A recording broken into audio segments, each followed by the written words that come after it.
ሰላም እንዴት ናችሁ? ጠፋ እንዳልኩ አውቃለሁ፣ ያው በተለያዩ ምክንያቶች ነው።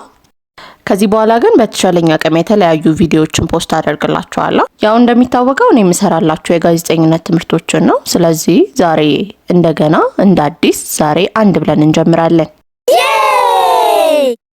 ጋዜጠኛ ሲባል ግን አእምሯችን ላይ የሚመጣው ወረኛ፣ ለፍላፊ፣ ዜና አንባቢ ወይስ እስር ቤት?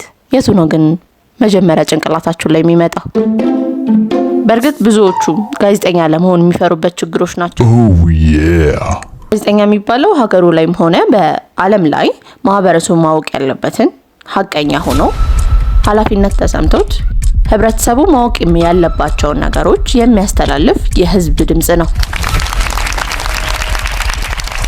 ብዙ አይነት ጋዜጠኝነት አለ። ከብዙ በጥቂቱ የምርመራ ጋዜጠኛ፣ የስፖርት ጋዜጠኛ፣ የፖለቲካ ጋዜጠኛ፣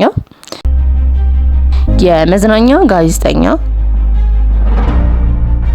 የፎቶ ጋዜጠኛ፣ የቢዝነስ ጋዜጠኛ፣ የጉዞ ጋዜጠኛ እና ብዙ።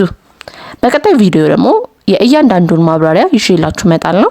እስካሁን አብሬያችሁ የቆየሁት መቅዲ ነበርኩ። ባይ